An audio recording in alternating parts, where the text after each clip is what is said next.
শুধু গৌর কৃষ্ণপ্রাণ ভক্তবৃন্দ, আমরা বিগত 3 দিন ধরে শ্রী চৈতন্য চরিতামৃত থেকে ভক্তিরসার সাধন করছি। চৈতন্য চরিতামৃতে মধ্যলীলা, এই মধ্যলীলার ঊনবিংশ অধ্যায় ঊনবিংশ পরিচ্ছেদে চৈতন্য মহাপ্রভুর দিব্য শিক্ষা রূপ গোস্বামীকে সামনে রেখে চৈতন্য মহাপ্রভু যে সমস্ত মনুষ্য জাতিকে দিব্য শিক্ষা প্রদান করেছেন, সেই শিক্ষা আমরা গ্রহণ করার চেষ্টা করছি। আমরা গতদিনে যে পয়ারটি শেষে পাঠ করেছিলাম সেটা কি না, তো যদি বৈষ্ণব অপরাধ উঠে হাতি মাতা, উপারে বা ছিন্ডে যায় শুকি যায় পাতা, তাই না? একটু পেছন থেকে না বললে আমরা বুঝতে পারবো না। এখানে মহাপ্রভু বলছেন, ব্রহ্মাণ্ড ভ্রমিতে কোনো ভাগ্যবান জীব গুরু কৃষ্ণ কৃপায় পায় ভক্তিলতা বীজ। অর্থাৎ জীব জন্ম মৃত্যুর চক্রে ঘুরতে ঘুরতে ঘুরতে ঘুরতে কোনো ভাগ্যবান জীব সবাই পায় না। ভাগ্যবান জীব, ভাগ্যবান বলতে কি বোঝানো হচ্ছে? যার কি আছে পূর্বাপর, অর্থাৎ আগে আগে জন্মের সুকৃতি যার সঞ্চিত আছে, যার পাপ ক্ষীণ হয়েছে, যার পাপ ভোগ করতে করতে ক্ষীণ হয়েছে, কমে এসেছে, হ্যাঁ, সেই একমাত্র কি হয় না, তো ব্রহ্মাণ্ড ভ্রমণ করতে করতে অর্থাৎ জন্ম মৃত্যুর চক্র ঘুরতে ঘুরতে তার গুরুর কৃপায় এবং কৃষ্ণের কৃপায় ভক্তিলতা বীজ প্রাপ্তি হয়। ভক্তিলতা মানে ভক্তির গাছ। ভক্তিকে যদি একটি গাছের সঙ্গে আমরা তুলনা করি, হ্যাঁ, একটা লতার সঙ্গে যদি তুলনা করি, তাহলে সেই ভক্তিলতার বীজ, বীজ বলতে কালকে কি বোঝানো হয়েছিল? বীজ বলতে আমরা বীজ মন্ত্র বুঝি, বীজ মন্ত্র বিষয়টি আলাদা, সেটা তো অবশ্যই গুরুদেব প্রদান করেন, হ্যাঁ, কিন্তু সেইটা প্রদান করার আগে কি হয়, এত গুরুচরণে আশ্রয় হয়। আগে আশ্রয়, তারপরে দীক্ষা। সরাসরি দীক্ষা হয় না, নিয়ম না, হ্যাঁ, আগে গুরুচরণে আশ্রয় করতে হয়, তাই না? আশ্রয় করার পর গুরু শিষ্যকে বুঝবে, শিষ্য গুরুকে জানবে, এবং সেই সময়েই গুরুদেব কি করবেন না, তো ওই ভক্তের হৃদয়ে শ্রদ্ধারূপ বীজ আরোপণ করে দেবেন, হ্যাঁ, বিভিন্ন শাস্ত্রাদি প্রমাণ দ্বারা, কথার দ্বারা সেই ভক্তের হৃদয়ে কি করবেন না, তো শ্রদ্ধারূপ বীজ। শ্রদ্ধা, শ্রদ্ধা অর্থে বিশ্বাস। কিসের প্রতি বিশ্বাস? ভক্তি, ভক্ত, ভগবান, গুরু, এই 4 বিষয়ে বিশ্বাস, এটা প্রদান করবেন। তাই ব্রহ্মাণ্ড ঘুরতে ঘুরতে কি হয় না, তো কোনো ভাগ্যবান জীব গুরুর কৃপায়, কৃষ্ণের কৃপায় ওই ভক্তিলতা বীজ প্রাপ্ত হয়। মালি হইয়া করে সেই বীজ আরোপণ, শ্রবণ কীর্তন জলে করে সেচন। তখন ওই সাধক সে কি করে না, তো নিজে মালি হয়ে, যে বাগান পরিচর্যা করে তাকে কি বলে? মালি। তা নিজে মালি হয়ে কি করে, ওই গুরু প্রদত্ত বীজ হৃদয়ে আরোপণ করে তাকে সেচন করে। সেচন মানে জল দেয়, তাই না? একটা বীজকে বৃক্ষে পরিণত করতে গেলে আমাদের কী করতে হবে না, তো সঠিক আবহাওয়া প্রদান করতে হবে। প্রধানত 3টি লাগে, কি কি? জল, বাতাস, আলো, নাকি? সেই ছোটোবেলায় পড়া হয়েছে অঙ্কুরোদ্গম, হ্যাঁ। তাই জল, বাতাস এবং আলো, এই 3টি লাগে। এই 3টি ওই সাধক দিতে থাকে। তাহলে সাধক কী করতে থাকে না, তো সেই ভক্তির বীজকে উপযুক্ত আবহাওয়া দেয়। অর্থাৎ কি করে? নববিধা ভক্তি যাজন করে। নববিধা ভক্তি, 9 প্রকার ভক্তির অঙ্গ আছে, প্রধানত 9 প্রকার অঙ্গ। প্রহ্লাদ মহারাজ বলেছেন শ্রীমদ্ ভাগবতমে, কি? শ্রবণম, কীর্তনম, শরণম, বন্দনম, অর্চনম, দাস্য, সখ্য, আত্মনিবেদনম, তাই না? পাদ সেবনম, তার সঙ্গে অর্চনের পরেই পাদ সেবনম, তারপরে সখ্য, দাস্য, আত্মনিবেদন। তাহলে এই নববিধা ভক্তি করতে করতেই কি হয় না, তো সেই ভক্তি বীজ অঙ্কুরিত হয় এবং ধীরে ধীরে সে বৃক্ষের আকার নেয়। হ্যাঁ, তখন কি হয়, উপজিয়া বাণীলতা ব্রহ্মাণ্ড ভেদি যায়। এই মায়ার জগৎকে ভেদ করে সেই ভক্তিলতা চলে যায় কোথায় না, তো পরব্রহ্মকেও ভেদ করে চলে যায় কৃষ্ণ চরণে। হ্যাঁ, কৃষ্ণ কোথায় আছেন? কৃষ্ণ সব জায়গায় আছেন, কিন্তু এখানে বলা হয়েছে যে কৃষ্ণের মূল আবাসস্থান কোথায়? গোলক বৃন্দাবন, যাকে শ্বেতদ্বীপ বলা হয়, দিব্যধাম, তাই না? সেই গোলক বৃন্দাবনে উপজিয়া বারিলতা ব্রহ্মাণ্ড ভেদি যায়, বিরজা ব্রহ্মলোক ভেদি পরব্রহ্ম পায়। পরব্রহ্ম কাকে বলেছিলাম কালকে? বৈকুণ্ঠ থেকে শুরু করে কৃষ্ণলোকের আগে পর্যন্ত গোটাটাকে পরব্রহ্ম বলা হয়। বৈকুণ্ঠ থেকে কৃষ্ণলোকের আগে পর্যন্ত যে ধাম তাকে পরব্রহ্ম বলা হয়। হ্যাঁ, এই পরব্রহ্মের অধীশ্বর হচ্ছেন চতুর্ভুজ নারায়ণ। তিনি ভগবান শ্রীকৃষ্ণেরই বিলাস স্বরূপ, বিলাস স্বরূপ। তিনি কৃষ্ণ সম শক্তিধর, কৃষ্ণ সম শক্তিধর, তিনি আলাদা কেউ না। হ্যাঁ, এরপরে বলা হয়েছে তবে যায় তদুপুরি গোলক বৃন্দাবন। তারপরে আবার কি হয় না, তো সেইখান থেকেও আরও উঠছে গোলক বৃন্দাবনে, অর্থাৎ ভগবান শ্রীকৃষ্ণ যেখানে অবস্থান করেন সেই গোলক বৃন্দাবনে যায় কে? ওই ভক্তির লতা। কৃষ্ণচরণ কল্পবৃক্ষে করে আরোহণ। কৃষ্ণচরণকে কল্পবৃক্ষের সঙ্গে তুলনা করা হয়েছে। কল্পবৃক্ষ কাকে বলে? যে বৃক্ষের কাছে যা চাইব তাই পাওয়া যাবে, তাকে কল্পবৃক্ষ বলা হয়, তাই না?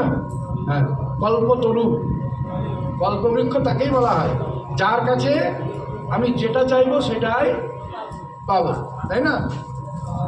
তাই সেই শ্রীকৃষ্ণ চরণরূপ কল্পবৃক্ষে পৌঁছে যায় কে? এই লতা, এই ভক্তির লতা। তাহা বিস্তারিত হইয়া ফলে প্রেম ফল। সেখানে বেড়ে ওই গাছ বৃদ্ধিপ্রাপ্ত হয়, পুষ্ট হয়, হয়ে কি হয়? ফল ধরে। ওই ভক্তি গাছের কি ধরে? ফল ধরে। সেই ফল কি ধরে? প্রেম ও ফল। অর্থাৎ ভক্তি বৃক্ষের ফল কি? প্রেম। প্রেম কাকে বলে? প্রেম শব্দটি বাক্যের দ্বারা বোঝানো সম্ভব না। প্রেম শব্দটা কি এটা বাক্যের দ্বারা বোঝাতে যাওয়াও মূর্খতা। হ্যাঁ, আর বোঝানো সম্ভব নয়, কারণ শব্দাতীত বিষয়, ইন্দ্রিয়াতীত শব্দাতীত বিষয় হচ্ছে প্রেম। আমরা এই জগতে যে এটাকে প্রেম বলে মনে করি, এটা কিন্তু প্রেমের ছায়াও নয়, এটা প্রেমের ছায়াও নয়। এই জগতে একজনও স্বার্থ ছাড়া কেউ কাউকে ভালোবাসে না। হ্যাঁ, মনে হচ্ছে যে কোনো স্বার্থ নাই, হ্যাঁ, কিন্তু তার পেছনেও স্বার্থ আছে। হ্যাঁ, দেখুন একজন ভিখারি হাত পেতেছে, তাকে আমি 2 টাকা দিলাম, 20 টাকা, 50 টাকা, 100 টাকা, 5,000, 20,000 টাকা দিলাম না, 2 টাকা দিলাম। অনেকে মনে করবে এটার পেছনে আবার কি স্বার্থ আছে। অনেকে মনে করবে, এরকম আমাদের মনে হতে পারে যে ওকে আমি 2 টাকা দিলাম, ওই ভিখারিটার কাছ থেকে আমার কি চাওয়া পাওয়া আছে?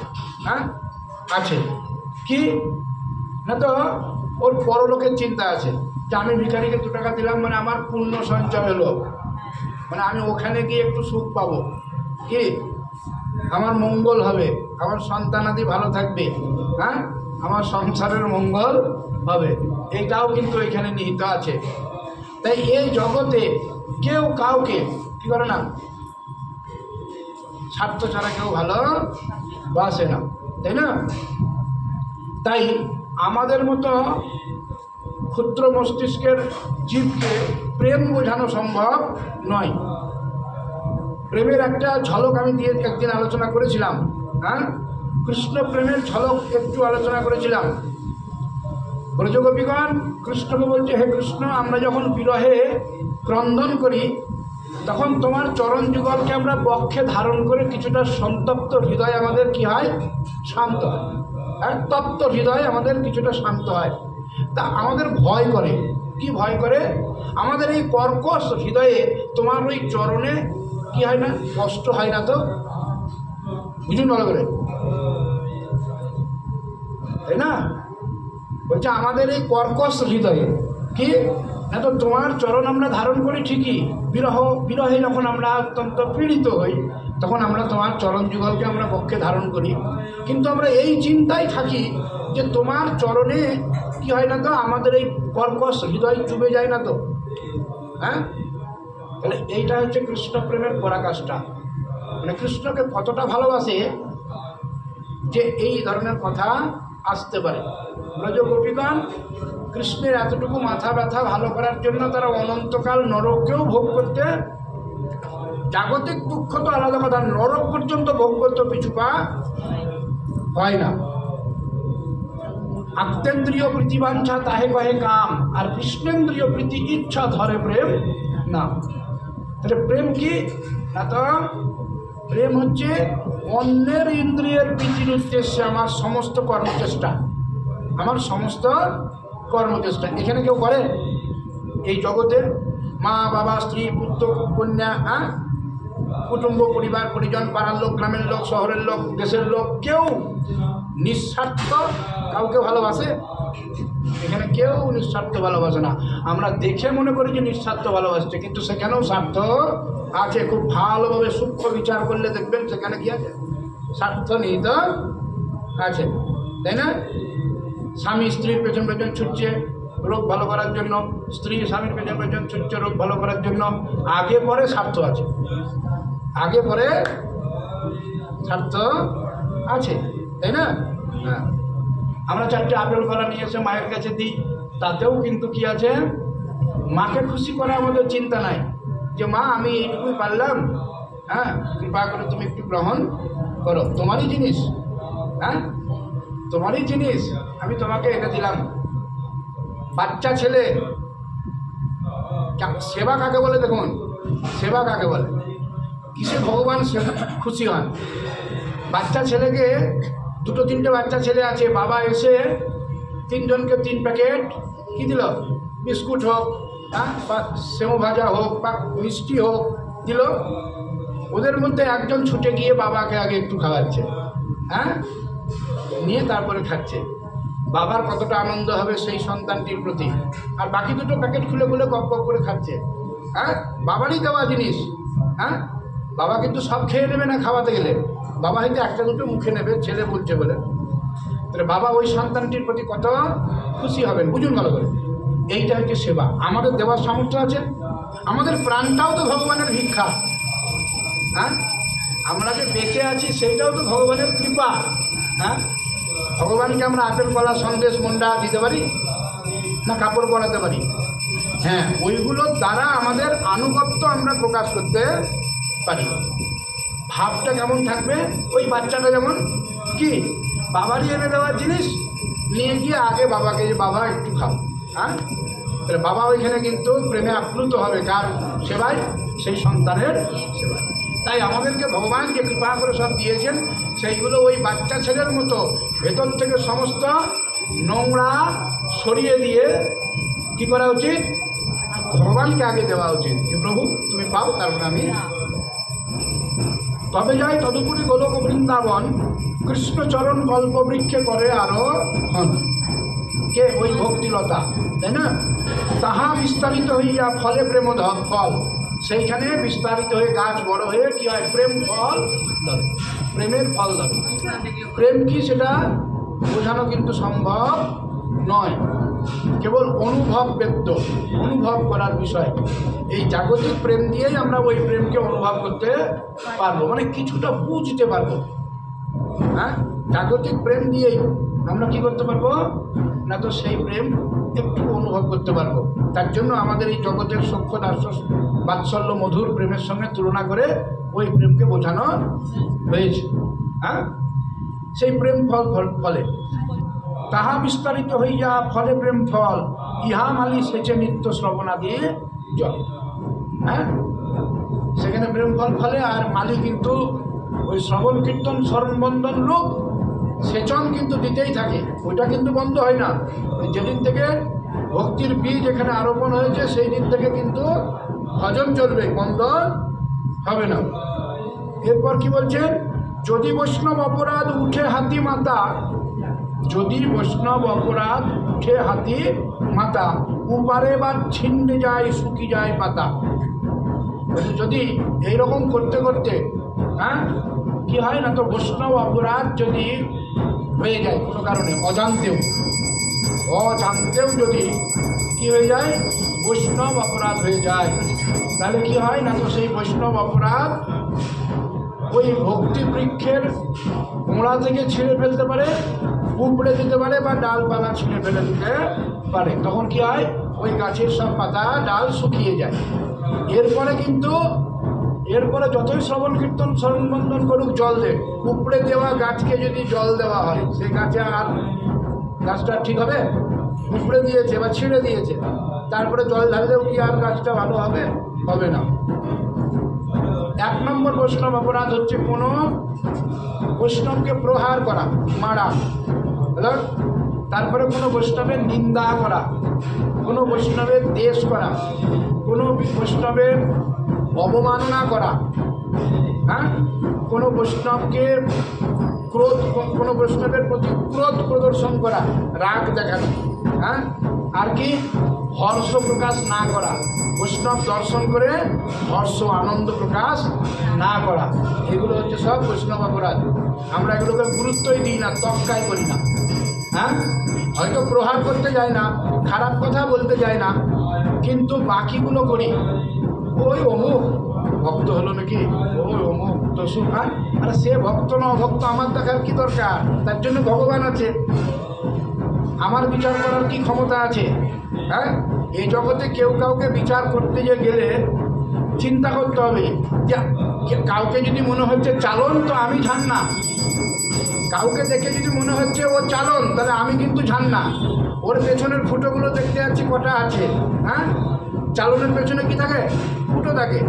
আমরা দেখতে যাই যে এটা পেছনে অনেক ফুটো, কিন্তু নিজে দেখে না যে আমি ঝান না, আমার পেছনেও ফুটো আছে। তাই কারোর সুন্দর বিচার করার প্রয়োজন নাই। যে যা তার জন্য ভগবান আছেন, বিচার তিনি করবেন। আমাকে সকলের কি করতে হবে? সকলকেই শ্রদ্ধা করতে হবে, তাই না? তাই এইগুলো আমরা করে থাকি প্রায়, যে অমুক এই বৈষ্ণব নয়, এই যে এটাকে অবমাননা বলা হয়। আর কি কোনো বৈষ্ণব দর্শন করে এই সম্প্রদায়, মানুষ সম্প্রদায়ের মধ্যে থেকে যায়। উনি ইস্কনের দীক্ষিত, উনি অমুক দীক্ষিত, উনি তসুক। আমার দেখার কি আছে? সবাই তো বৈষ্ণব। এইটাও বৈষ্ণবীয় পন্থা, এইটাও বৈষ্ণব। এটা রুদ্র সম্প্রদায়ে। বৈষ্ণবের 4টি সম্প্রদায় তো আমরা জানি, কি কি? শ্রী সম্প্রদায়, রুদ্র সম্প্রদায়, কুমার সম্প্রদায় আর ব্রহ্মমধ্য সম্প্রদায়। এই 4টি সম্প্রদায়। তো সম্প্রদায়ের সঙ্গে কি আছে, তাই না? যাচ্ছে তো সবাই এক জায়গায়, সবাই এক জায়গাতেই যাচ্ছে। তাই এই সম্প্রদায় ভেদে অমুকেরটা ভালো, আমারটাই অমুকেরটা, এই করতে গিয়েও বৈষ্ণব অপরাধ হয়ে যায়। তার জন্য এই সমস্ত থেকে নিজেকে খুব সংযম রাখতে হবে। যে যা করছে তার গুরু পরম্পরা অনুসারে করুক। সে তো ভগবতীয় পথে আছে, সে তো ভগবানকে ডাকছে। কেউ আগের দিন একাদশী করছে, কেউ পরের দিন করছে, তা নিয়ে নানা রকম বিভেদ। আমি ভালো ঠিক করছি, ও ভুল করছে। ঠিক ভুল বিচার করার আমি কতটুকু জানি? আমি কি জ্যোতির্বিজ্ঞান জানি? না আমি চন্দ্র সূর্যের অবস্থান অনুসারে, নক্ষত্র অবস্থান অনুসারে আমি ক্যালকুলেশন করে বার করতে পারবো? আমাদেরকে পঞ্জিকারই কী করতে হয়? শরণাপন্ন হতে হয়। তাহলে যার পরম্পরায় যেটা আছে সে সেটা করুক, অসুবিধা কিছু নাই। করছে তো, তাই না? এই নিয়ে বিভেদ, এই নিয়ে মনোমালিন্যতা, এগুলোও বৈষ্ণব অপরাধ, এগুলোও বৈষ্ণব অপরাধ।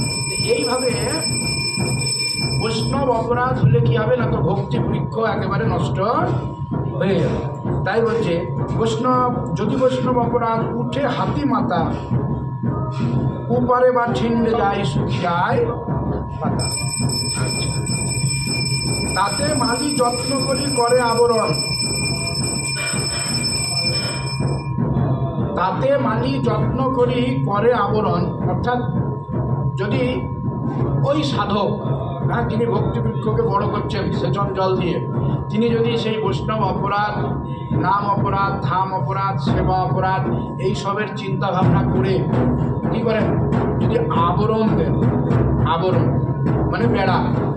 পরের পয়ারে কি বলা হচ্ছে, তাতে মালি যত্ন করি করে আবরণ, অপরাধ হস্তি জয়ীছে না হয় উদ্গম।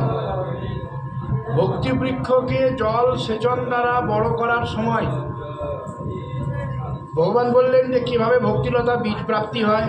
হ্যাঁ, সাধক কীভাবে সেই বীজকে কী করে না তো সেচন রূপ অর্থাৎ শ্রবণ কীর্তন রূপ সেচন জল দিয়ে তাকে বড় করে, এবং সেই শাখা কোথায় যায়, হ্যাঁ এতদূর পর্যন্ত বলা হলো, এবং সেইখানে গিয়ে সেই শাখা বৃদ্ধিপ্রাপ্ত হয়ে প্রেম ফল ধরে। আর মালি হয়ে সেই সাধক কী করে না তো ওই কল্পবৃক্ষের অর্থাৎ ভক্তিবৃক্ষের ফল প্রেম আস্বাদন করে। কিন্তু বলছে ওই ভক্তিবৃক্ষকে লালন পালন করার সময় যদি কি হয় না তো অপরাধ রূপ হস্তি উদ্গম হয়, অর্থাৎ কোনো কারণে অজান্তে যদি বৈষ্ণব অপরাধ হয়ে যায় তাহলে কি হয় না তো সেই ভক্তিবৃক্ষ নষ্ট হয়ে যায়, তাই না? তাই বলছে তাতে মালি যত্ন করি করে আবরণ, ওই বৈষ্ণব অপরাধ নাম অপরাধ ধাম অপরাধ থেকে কি করার জন্য, মুক্ত থাকার জন্য যদি বেড়া দেয় থাকে, ওই ভক্তি বৃক্ষটাকে বেড়া দিয়ে ঘেরে। এই বেড়া দেওয়া মানে কি না তো সাবধান থাকা, অপরাধ যেন না হয়, সর্বদা সাবধান থাকা। তাহলে কি হয়, অপরাধ হস্তি জয়ীছে না হয় উদ্গম, যাতে অপরাধ হস্তি উদ্গম না হয় সেই কারণে যদি বেড়া দিতে পারে তাহলে কি হবে না তো অপরাধ হস্তি উদ্গম হবে না, তার ফলে ভক্তিবৃক্ষ নষ্ট হবে না। কিন্তু যদি লতার অঙ্গে উঠে উপশাখা, যদি লতার অঙ্গে কি করে উপশাখা উঠে, ভুক্তি মুক্তি বাঞ্ছা যত অসংখ্যতার লেখা, মূল গাছের সঙ্গে অনেক সময় কি হয় আশপাশ থেকে অন্য গাছ এসে মূল গাছটিকে চেপে ধরে। হ্যাঁ, অনেক সময় অনেক ফুলের গাছে দেখবেন লতা পাতা সাইড থেকে এসে গাছের উপরে চেপে মূল গাছটাকে কি করে দেয়, চাপা দিয়ে দেয়। হ্যাঁ, তাই বলছে এই ভক্তি বৃক্ষের আশেপাশে কি তৈরি হয়, উপশাখা। সেই উপশাখা কি কি, ভুক্তি ভোগ করার বাসনা, মুক্তি, হ্যাঁ সিদ্ধি, আরও আছে নিষিদ্ধাচার, কুটিনাটি, জীব হিংসন, লাভ, প্রতিষ্ঠা, পূজা, এইগুলো সব উপশাখা। অর্থাৎ ভক্তি করতে করতে ভক্তের কি হয়, ভক্তি করতে করতে ভক্তের কি হয়, অনর্থ নিবৃত্তি হতে শুরু করে। অনর্থ নিবৃত্তি একদিন বলেছিলাম কি না তো ভক্তির প্রথম স্তর শ্রদ্ধা, শ্রদ্ধার পরে হয় গুরু শরণাগতি, গুরু শরণাগতির পরে হয় ভজন ক্রিয়া, অর্থাৎ গুরুদেব কিছু নিয়ম দেন এগুলো করবে। ওই ভজন ক্রিয়া করতে করতে তার অনর্থ নিবৃত্তি হয়। অনর্থ কি, এই জাগতিক সব বিষয় হচ্ছে অনর্থ, আর ভগবত বিষয় হচ্ছে অর্থ, তাই না? তা ভজন করতে করতে করতে করতে তার অনর্থ নিবৃত্তি হয়। এই অনর্থ চার প্রকার। অনর্থ কয় প্রকার? চার প্রকার। একটা হচ্ছে সুকৃতিজাত অনর্থ, একটা হচ্ছে দুষ্কৃতিজাত অনর্থ, একটা হচ্ছে ভক্তিজাত অনর্থ, একটা হচ্ছে অপরাধজাত অনর্থ। এইগুলো সব এক এক করে আসতে থাকে। দুষ্কৃতিজাত অনর্থ মানে কোনো কোনো জন্মে কোনো পাপকর্ম করা হয়েছে বা এই জন্মেই করা হয়েছে, সেইগুলো সামনে চলে আসে, তার ফলে অভাব অনটন অসুখ নানা রকম দুরবস্থা প্রাপ্তি হয়। হ্যাঁ, এগুলোকে অনর্থ বলা হয়। আর সুকৃতিজাত অনর্থ কি না তো সাধন করার কারণে পূর্বজন্মের বা এই জন্মের পুণ্য ফল সামনে আসে, তখন লোকে সম্মান করে, বাবাজি বাবাজি মাতাজি, হ্যাঁ দান ধ্যান দক্ষিণা বহু কিছু করে, তখন কি হয় না তো সেটাও সুকৃতিজাত অনর্থ, ওইটাও অনর্থ। ওইখানেও সাধক ভটকে যায়, ওইখানেও সাধক কি হয় পথভ্রষ্ট হয়ে যায়, অর্থাৎ তার ভক্তি নষ্ট হয়ে যায়। কারণ এগুলো ভক্তির উপশাখা। একটা প্রধান বৃক্ষের পাশাপাশি যদি অন্য গাছ তৈরি হয় এবং সেইগুলো যদি মূল গাছকে ঢেকে দেয়, হ্যাঁ তাহলে কি হবে, মূল বৃক্ষটা তৈরি হতে পারবে না। আর ওইখানে যে শ্রবণ কীর্তন স্মরণবন্ধন রূপ যে সেচন দেওয়া হয়, সেই সেচটা মূল বৃক্ষের কোনো কাজ করে না, ওই উপশাখাগুলো বেড়ে যায়।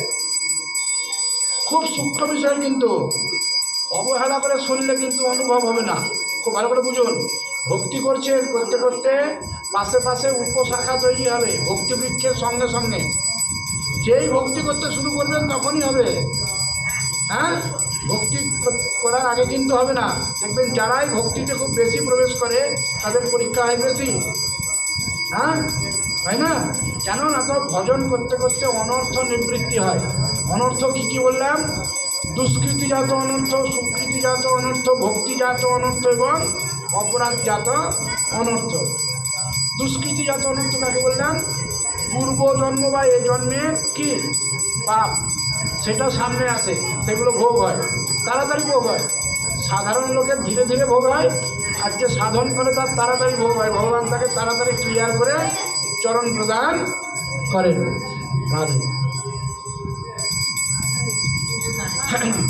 আর দুষ্কৃতি সুকৃতিজাত অনর্থ কি? পূর্বজন্মের বা এই জন্মের পূর্ণ ফল, এই পূর্ণ ফলও সামনে চলে আসে। কীরকম না, তো লোকে কী করবে না, তো সম্মান করবে, বাবাজি বাবাজি করবে। হ্যাঁ, নানা রকম সুখ, টাকা পয়সা, ধন দৌলত খুব কাছে আসতে শুরু করবে, মান প্রতিষ্ঠা, এগুলো সব হবে। এগুলো সুকৃতিজাত অনর্থ। এইগুলো সাধককে কী করে? ভক্তির পথ থেকে ভ্রষ্ট করে দেয়। আমি বললাম না, বাবাজি আমি 10 টাকা দিচ্ছে নিচ্ছি না, 100 টাকা দিচ্ছে নিচ্ছি না, 1000 টাকা দিলেও নিচ্ছি না, 5000 দিলেও নিচ্ছি না। 1 লাখ টাকার যখন দুটো 500 টাকার বান্ডিল নিয়ে এসে দিল, তখন মনে মনে করছি কি, যদি নিই তাহলে ভালো চিন্তা নিয়েই, সাত্বিক কিছু চিন্তা নিয়েই তাহলে এইটা করা হবে। যে নাট মন্দিরটা ঢালাই হয়নি, হ্যাঁ, তাহলে এইটা নিয়ে নিলে ঢালাইটা, এটাও কিন্তু কি ভয়ঙ্কর সাধকের জন্য, এটাও ভয়ঙ্কর। এটাকে সুকৃতিজাত অনর্থ বলে। এটাও কিন্তু কি করে? ভক্তকে আসক্তিতে বদ্ধ করে। তার ফলে সে ভক্তি থেকে কী করে যায়? নষ্ট হয়ে যায়। তার উদাহরণ একটু বলি। এক বাবাজি যেখানে কালিয়া দমন হয়েছিল, সেখানে সে বাবাজি কী করতেন? সাধন করতেন। তো একদিন মনে ইচ্ছা হলো ওই বাবাজির, যে জায়গাটা তখন অনুন্নত, সেরকম এই এখনকার মতো বাধাই করা ভালো সুন্দর মন্দির টন্দির ছিল না, বন জঙ্গল ছিল। তো তিনি একদিন কেবল শিষ্যদের কাছে মুখে উচ্চারণ করেছেন যে জায়গাটা একটা মন্দির বানালে হতো। হ্যাঁ, আর বলা মাত্র বড় বড় সেট, কোটি কোটি টাকা তাদের। হ্যাঁ, তারা একবারে রেডি। কেউ বলছে যত সিমেন্ট লাগবে আমি দেবো, কেউ বলছে যত বালি লাগবে, শিক লাগবে আমি দেবো। হ্যাঁ, কেউ বলছে আমি লেবারের খরচা সব দেবো। এমনি করে সবাই রেডি হয়ে একবারে ইঞ্জিনিয়ার নিয়ে চলে এসছে। টাকার চিন্তা নাই, বাবাজি নিজে হাতেও করছে না, কিন্তু এগুলো ভজনের বিক্ষেপ ঘটায়। কীরকম বুঝে যান, সত্য ঘটনা। তা সবাই রেডি। তা বাবা সঙ্গে বসে আলোচনা হলো, তাহলে আমরা এই দেবো, আগামী কালকে থেকে লেবার লেগে যাবে। হ্যাঁ, মালপত্র সব যা লাগবে পড়তে লেগে যাবে, পাথর বালি সিমেন্ট ইট যা লাগবে সব আরম্ভ হবে। তা বাবাজি সব কথাবার্তা হলো, সব চলে গেল। পরের দিন সকালে আবার আসবে সবাই, লেবার মিস্ত্রি সহ। তা বাবা সারাদিন নামের মধ্যে থাকে। রাত্রিবেলায় বাবা নামে আর মন বসছে না, শুধু ইট পাথর সিমেন্ট বালি, ইট পাথর সিমেন্ট বালি মনে। হ্যাঁ, কোথায় ইট পাবো ভালো, কোথায় সিমেন্ট পাবো ভালো, কোথায় সিট পাবো ভালো, একে বলতে হবে, ওকে এই করতে হবে, ওইখানে তাহলে ইটটা ফেলবো, ওইখানে বালিটা ফেলবো, এই মাথায় খেলছে। নাম কিন্তু আর এমনি করতে করতে অর্ধরাত্রি পর্যন্ত কেটে গিয়েছে। তো বাবা চিন্তা করছে আমার একই বিক্ষেপ হলো। হ্যাঁ, নামে মন আসছে না, আমি চিন্তন করতে পারছি না, স্মরণ করতে পারছি না, ভগবত লীলা স্মরণ করেন, কিছুই করতে পারছি না। সবসময় শুধু ইট পাথর সিমেন্ট বালি এই মাথাতে ঘুরছে। রাত্রিবেলাতেই বাবা ওই স্থান ত্যাগ করে চলে গেলেন, একবারে উধাও। মনের মধ্যে বহু দূরে গিয়ে তিনি একাই বসে বসে নাম করছেন। পরের দিন সকালবেলায় একবারে ইঞ্জিনিয়ার লেবার মিস্ত্রি সব এসে সেটরা এসে সব প্রস্তুত। হ্যাঁ, বাবাকে আর খুঁজে পাওয়া যায় না। যে বাবা কই, বাবা কই, বাবাকে আর পাওয়া যায় না। বাবা না বললে তো শুরু হবে না, কোথায় কী করবো না করবো। হ্যাঁ, বাবাকে আর কিছুদিন খুঁজে পাওয়া। 3 দিন পর সেই বাবাকে জানতে পারা গেল যে বাবা ওই বনের মধ্যে, হ্যাঁ, নিভৃত একটি জায়গায় সেইখানে ধ্যান করছে। কিছু ভক্ত, হ্যাঁ, তারা বাবার কাছে গেছে যে বাবা আপনি আমাদেরকে সব বললেন, বলে শেষবেলায় আপনি ওখান থেকে চলে এলেন। বলছে এই কাছে আসবি না, কাছে আসিস তো, দেখেছিস তো? বলছে লাঠি, হ্যাঁ, একেবারে এমন মারবো না, পালাতে পথ পাবি না। দেখছি একদম ওই সব মন্দির ফন্দির আমাকে একটা কথা কানে তুলবি না। বলছে মন্দির করবে? হ্যাঁ, ওই যেদিন থেকে ওই কথা বলেছি আর ওই তোরা সব রেডি হয়েছিস সেই দিন থেকে আমার ভজন হয় না, শুধু ইট পাথর সিমেন্ট বালি। হ্যাঁ, আমি কৃষ্ণ নাম করবো তো কৃষ্ণ নাম হয় না, শুধু ইট পাথর সিমেন্ট বালি। আমার সব মন্দির ফন্দির করার দরকার নাই। তোমার শিষ্যরা বলছে বাবা আপনি অনুমতি দেন, আমরাই করবো, আপনাকে কিছু করতে হবে না, আপনি কেবল থাকবেন ওখানে। হ্যাঁ, সে বহু বুঝিয়ে সুঝিয়ে তবেই সে বাবা আবার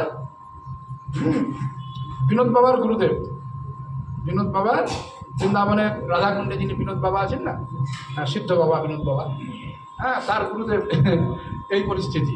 তা তিনি বললেন ঠিক আছে তোমরা করো, আমাকে কিন্তু একটা কথা, কোথায় কী লাগবে, কোনখানে লেবার লাগবে, কোথায় মিস্ত্রি লাগবে, কি করতে হবে, এই সব কিন্তু আমাকে জিজ্ঞাসা করলে আমি নাই। হ্যাঁ, না বাবা আপনি কল থাকবেন, আপনার কিছু দরকার নেই। হ্যাঁ, তারপরে তারা সব করেছিল। এখন খুব সুন্দর জায়গা। তো এই হচ্ছে বিষয়। হ্যাঁ, সনাতন গোস্বামী পাদ পর্যন্ত কি করেননি, সেবা অন্যজনকে দিয়ে কি করেছিলেন, চলে গিয়েছিলেন। সনাতন গোস্বামী যারা সাধক তারা এরকম মন্দির প্রতিষ্ঠা করেও কি করে না, এক জায়গায় আবদ্ধ থাকে না। সেটাও আসক্তি, সেটাও চালা চামুন্ডা অমুক তসুক। হ্যাঁ, অনেক বাবাজি আছে আমাদের মতন দেখবেন, হ্যাঁ, সংসারে বুঝছেন নিজেরই অশান্তি, হ্যাঁ, এদিকে লোককে খুব কৃপা করছে। আরে আগে নিজের কৃপাটা হোক, তারপর লোককে কৃপা করবি, কি তাই না? হ্যাঁ, আবার অনেকে আছে ঘর সংসার স্ত্রী পুত্র কন্যা ছেড়ে দিয়ে কোথায় ধামে বাস করছে, ধামে গিয়ে আবার শয়ে শয়ে চেলা। তখন চেলাদের আবার ভালো মন্দ বিচার মানে দেখতে হচ্ছে, ওর কি হলো, তার কি হলো, তার লাভটা কি হলো। তাহলে বাড়ি ছেড়ে লাভটা কি হলো? বাড়ি ছেড়ে যদি আমি নিভৃতে সাধন করতে না পারি, নির্জনে সাধন না করতে পারি, আমাকে যদি ওইখানেও গিয়ে চেলাকে দেখতে হয়, চেলার বউকে দেখতে হয়, তার ছেলের কী হয়েছে সেটাও দেখতে হয়, তাহলে আমার বাড়ি ছাড়ার কি দরকার ছিল? হ্যাঁ, বাড়িতে দিলে হতো নাকি? হ্যাঁ, তাই কথা হচ্ছে যে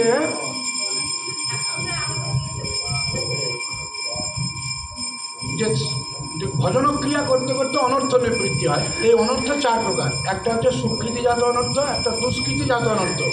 তাহলে দুষ্কৃতিজাত অনর্থটাও বললাম, সুকৃতিজাত অনর্থটাও বললাম। এবারে ভক্তিজাত অনর্থ।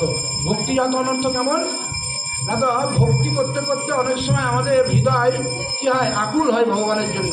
হ্যাঁ, নিজেকে হীন জ্ঞান হয়, নিয়ে ভগবানের কাছে আত্মনিবেদন হয়, নিজের আত্মনিবেদন।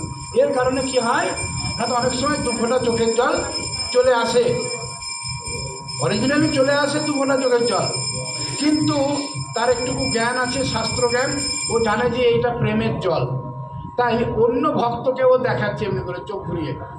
কি অন্য ভক্তকে অনেক সময় কি করে দেখায় যে দেখো আমার কৃষ্ণ নামে চোখ দিয়ে জল পড়ছে, তার মানে আমি বিরাট বড় ভক্ত। নিজেও অনুভব করে আর লোককেও দেখায়। হ্যাঁ, এইটা বিরাট বড় অপরাধ, এটাকে বলছে ভক্তিজাত অপরাধ। প্রেম কখনো দেখানোর জিনিস না। ছেলে মেয়ে যখন প্রথম প্রেম করে না, তখন সবাইকে ঢাক বাজিয়ে ঢোল বাজিয়ে করে না।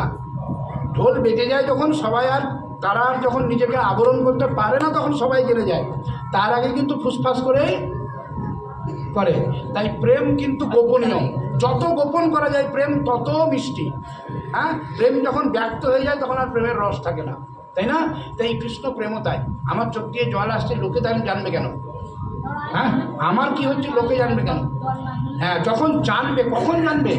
যখন আমি আর নিজেকে রক্ষা করতে পারবো না, আমি যখন গোপন রাখতে পারবো না, হ্যাঁ, আর সম্ভব নয়, অষ্টসাত্ত্বিক বিকার যখন কী হবে, প্রকট হয়ে যাবে, তখন হ্যাঁ, তখন আর সে তো নিজেকে রক্ষা করতে পারবে না। ছেলের জন্য দুঃখ করতে করতে একটা মা গুমড়ে গুমড়ে গুমড়ে গুমড়ে গুমড়ে গুমড়ে থাকলো 10 দিন, কিন্তু এমন একটা দিন এসছে যেদিন আর সে রক্ষা করতে পারছে না, সে কী করছে, বুক চাপড়ে চিৎকার করে কাঁদছে। সেদিন তো আর নিজেকে রক্ষা করতে পারবে না, সেটা আলাদা বিষয়। কিন্তু আমার একটু হলো আর আমি লোককে দেখালাম, এতটুকু হলো দেখালাম এতটা করে, এটা হচ্ছে ভক্তিজাত অনর্থ। এটাও সাধককে কী করে, ভক্তির পথ থেকে ভ্রষ্ট করে, বোঝা গেল না? এবারে বলছে অপরাধজাত অনর্থ, অর্থাৎ এই বৈষ্ণব অপরাধ, ধাম অপরাধ, সেবা অপরাধ, নাম অপরাধ, এই সমস্ত অপরাধ থেকে মুক্ত থাকতে হবে। এই অপরাধ থেকে মুক্ত থাকলে অপরাধজাত অনর্থ থেকে নিবৃত্তি লাভ হবে। এরপরে যখন সাধন হবে সেইটা হবে নিষ্ঠিকা ভজন ক্রিয়া, তখন এবারে ঠিকঠাক হবে। তখন আর কী হবে না, অগত্যাই করতে হয়। গুরু দীক্ষা দিয়েছেন, গুরুদেব এই করতে বলেছেন, ইচ্ছা হয় না কিন্তু জোর করে করছে, এটা অনিষ্ঠিকা ভজন ক্রিয়া। এইটা করতে করতেই যখন কী হবে, এই অনর্থগুলো নিবৃত্তি হয়ে যাবে, তখন সাধকের নিষ্ঠিকা ভজন ক্রিয়া হবে। তারপরে হবে রুচি, তারপরে হবে আসক্তি। এই আসক্তি স্তরে পৌঁছে যাওয়ার পর আর সাধকের কোনো টেনশন নাই, তখন অটোমেটিক সব হবে, তাই না? তা কী বলছেন যে কিন্তু যদি লতার অঙ্গে উঠে উপশাখা, ভক্তি মুক্তি বাঞ্ছা যত অসংখ্য তার লেখা।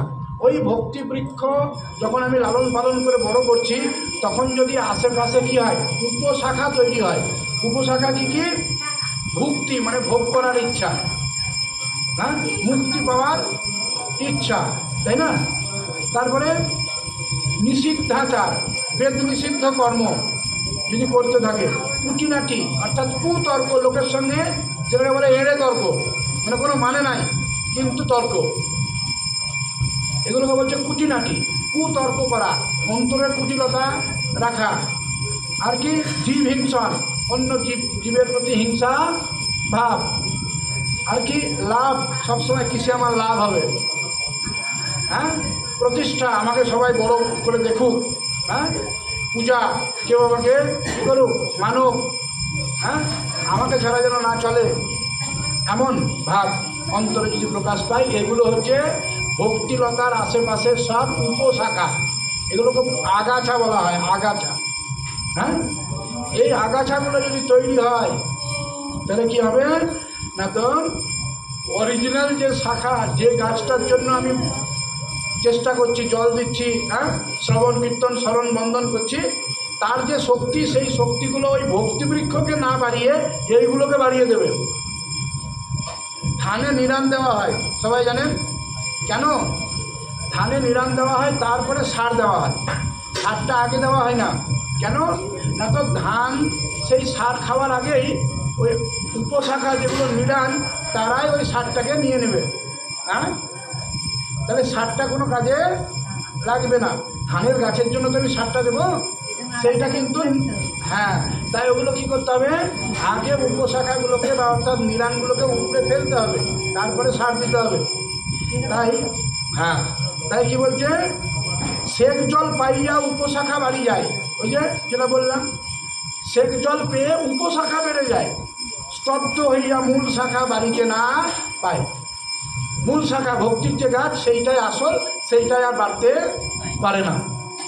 তখন কি হয়, লাভ, প্রতিষ্ঠা, পূজা ইত্যাদি চলে আসে, এবং সেইগুলোই ওই ভক্তির শ্রবণ কীর্তন আমি করছি, কিন্তু সেই শ্রবণ কীর্তনের ফল কিন্তু আমার ভক্তিবৃক্ষকে বাড়াচ্ছে না, বরং উপশাখাগুলোকে বাড়াচ্ছে। মনে মনে অহংকার তৈরি হবে, কি তো আমি বড় সাধক, আমি অনেক নাম করি, আমি অনেক সাধু সেবা দিই, আমি ভাগবত কথা প্রবচন করি, বা আমি শ্রবণ করি ডেলি, বা সাধুসঙ্গ করি, এগুলো সবই করবে, কিন্তু অহংকার যুক্ত হয়ে যাবে। আর এই অহংকার যুক্ত হয়ে যাওয়ার কারণে কী হবে না, তো ওই উপশাখাগুলো বাড়বে, ভক্তি কিন্তু বৃদ্ধি পাবে না। তাই বলছে প্রথমেই উপশাখার করিয়ে ছেদন। তাই প্রথমেই কী করতে হবে, যখনই উপশাখা উৎপন্ন হলো, যখনই মনে মনে সাধক বুঝতে পারবে এটা তো ভক্তি বিরুদ্ধ দিকে আমার মন যাচ্ছে, তখন সেটাকে বাড়তে না দিয়ে সঙ্গে সঙ্গে উপরে কি, যখনই অহংকার সৃষ্টি হবে, যে আমাকে কেউ বাবাজি বললে বা কেউ প্রণাম করলে আমার মনে কি আসছে, অহংকার জন্মাচ্ছে, তখনই সঙ্গে সঙ্গে নিজেকে নত করতে হবে, সঙ্গে সঙ্গে হ্যাঁ, এবং ওই উপশাখাকে তুলে ফেলে দিতে হবে, তা নাহলে সেই উপশাখা কী হবে, ভক্তিবৃক্ষকে নষ্ট করে দেবে। তাই বলছে তবে মূল শাখা বালি যায় বৃন্দাবন। যদি উপশাখাকে আমরা তুলে ফেলে দিই তবেই একমাত্র মূল শাখা বেড়ে বৃন্দাবন যাবে। প্রেম ফল পাখি পার পরে মালি আস্বাদ হয়, তখন সেই গাছের প্রেম ফল হয়, আর সেই প্রেম ফল পেকে পড়ে এবং মালি তা আস্বাদন করে। সেটা কি? প্রেম দ্বারা কৃষ্ণ মাধুর্য আস্বাদন করে কে? সাধক। কৃষ্ণের মাধুর্য কটা? 4টি, মুখস্থ রাখো। কি কি? একটা হচ্ছে ভগবানের বংশী মাধুর্য একটা, প্রেম মাধুর্য একটা, আর রূপ মাধুর্য একটা, আর লীলা মাধুর্য একটা। এই 4টে হচ্ছে মাধুর্য। মাধুর্য কেন বলা হলো? মধুর সঙ্গে মাধুর্য শব্দটির সম্বন্ধ। হ্যাঁ, মধু কেন?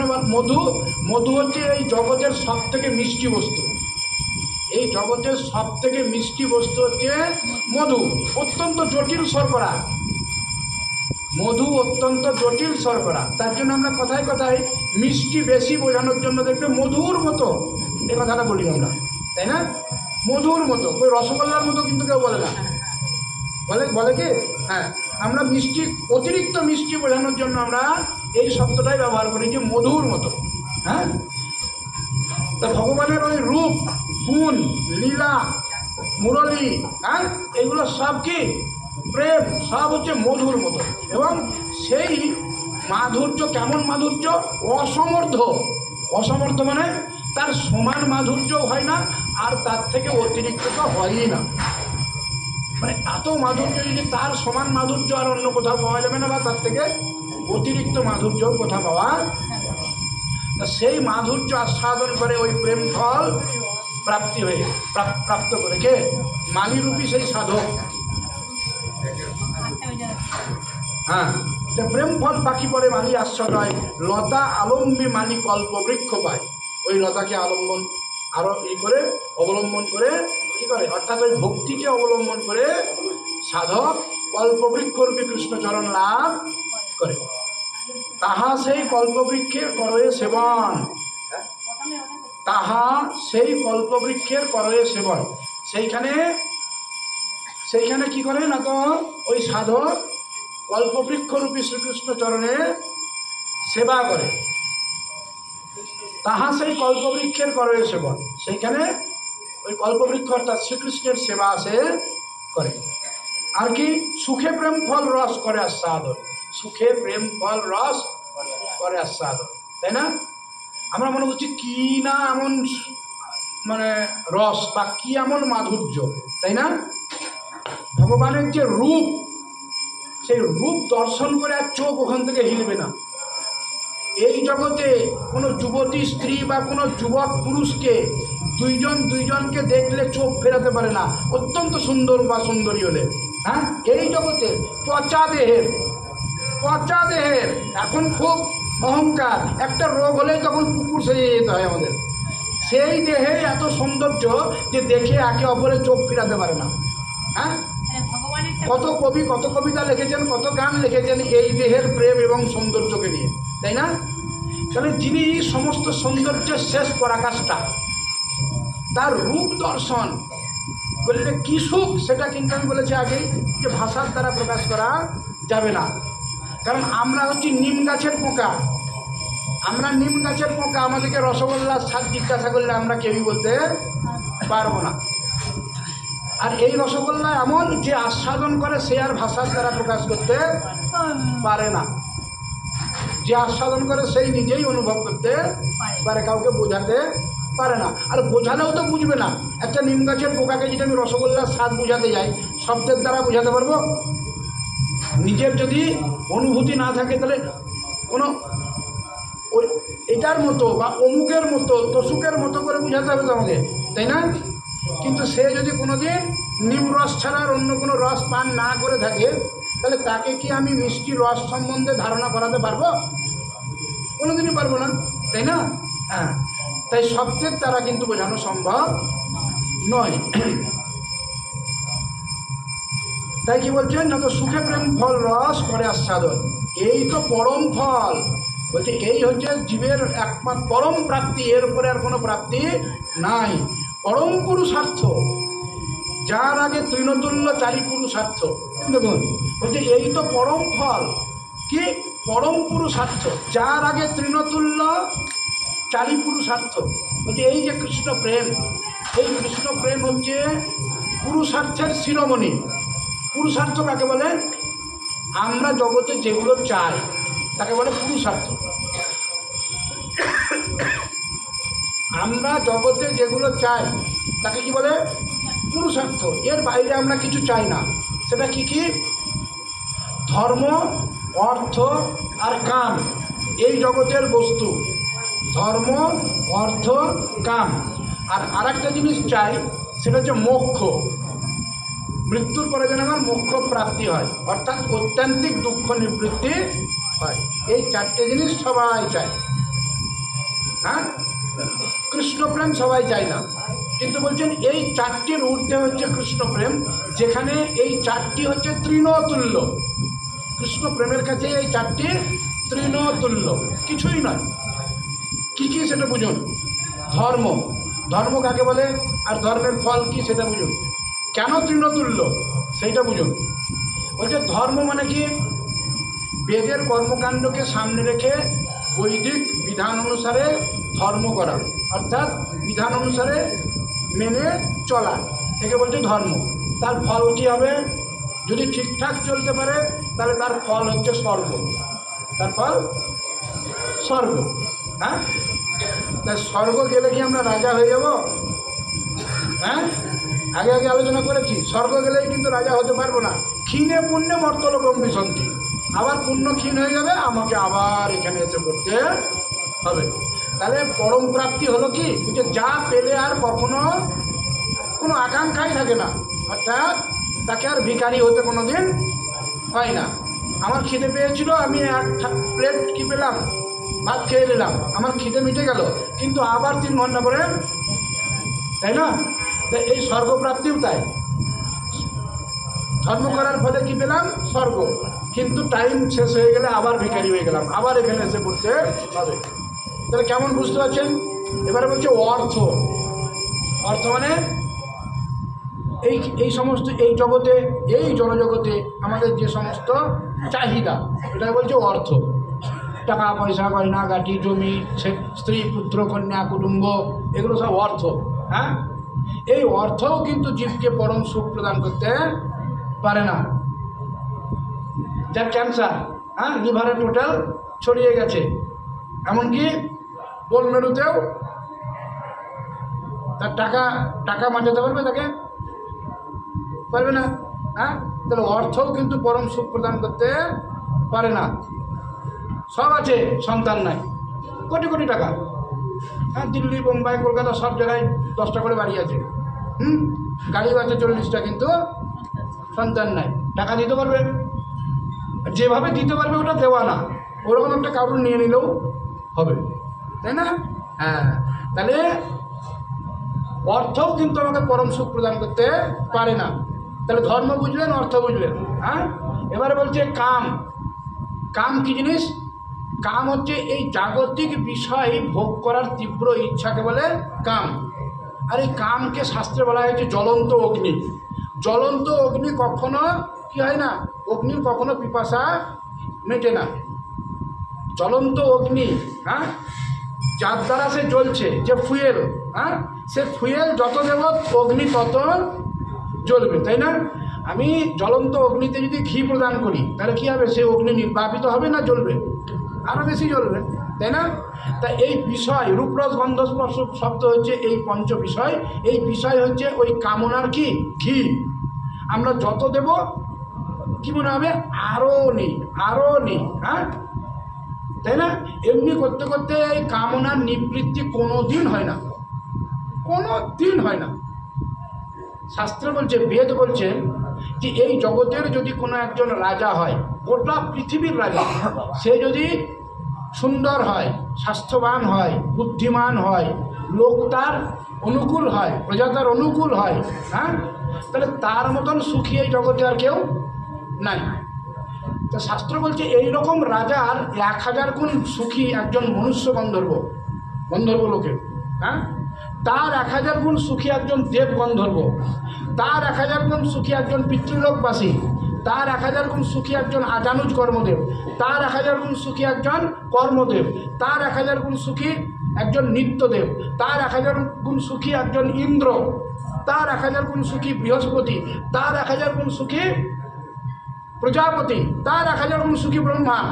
হ্যাঁ, তাহলে বুঝতে পারছেন যে ইন্দ্র কত সুখে সুখী। হ্যাঁ, আমরা কল্পনা করতে পারবো না। এই রাজার, গোটা বিশ্বের যিনি রাজা, যদিও সম্ভব নয় বর্তমানে, আগে ছিল, এখন গোটা বিশ্বের একজন রাজা সম্ভব নয়, কিন্তু মনে করুন, তাই না? তাহলে সেই রাজার তুলনায় সুখী কেউ আছে কি? তাহলে সে তুলনায় কত গুণ বেশি ইন্দ্র সুখী। হ্যাঁ, তবুও ইন্দ্র কি বলছে না, তো ব্রহ্মম পদম যাচতে, ওই যে সুরাধিপতে ব্রহ্মম পদম যাচতে, ওই ইন্দ্র পর্যন্ত ব্রহ্মার পদ চাই। হ্যাঁ, তাহলে বুঝতে পারছেন যে কামনার নিবৃত্তি কোনোদিন হয় না। তাহলে কামটাও কিন্তু তুচ্ছ বিষয়, এটা কোনোদিন নিবৃত্তিই হয় না। তাহলে ধর্ম, অর্থ, কাম তিনটি বেকার। এবারে মোক্ষ, মোক্ষতে কী হয়? সাযুজ্য মুক্তি লাভ হয়, অর্থাৎ জীব ভগবানের সঙ্গে বিলীন হয়ে যায়, তার অত্যান্তিক দুঃখ নিবৃত্তি ঘটে যায়। কিন্তু বিরাট বড় ভয়ঙ্কর একটা ঘটনা ঘটে যায়, সেটা হচ্ছে জীবের যে অরিজিনাল স্বরূপ, সে কৃষ্ণের নিত্য দাস, সেই দাসত্ব সে আর কোনোদিন লাভ করতে পারে না। তার জন্য চৈতন্য মহাপ্রভু বলছেন, তার মধ্যে মোক্ষ বাঞ্ছা কৈতব প্রদান। হ্যাঁ, যাহা হইতে কৃষ্ণ ভক্তি হয় অন্তর্ধান, কৃষ্ণ ভক্তি আর থাকে না। হ্যাঁ, তাহলে বুঝতে পারছেন ধর্ম, অর্থ, মোক্ষ, কাম, এই চারটি কিন্তু পুরুষার্থ, কিন্তু এই পুরুষার্থ আমাদেরকে পরম সুখ প্রদান করতে পারে না। তাহলে কে প্রদান করতে পারে? একমাত্র পঞ্চম পুরুষার্থ হচ্ছেন কৃষ্ণপ্রেম। এই কৃষ্ণপ্রেমই একমাত্র কী করতে পারে না, আমাদেরকে পরম সুখ প্রদান করতে পারে, অর্থাৎ আনন্দ সিন্ধুর সাক্ষাৎ প্রদান করতে পারে, এবং তার চরণ আশ্রয়ে তার সমস্ত মাধুর্য আস্বাদন করাতে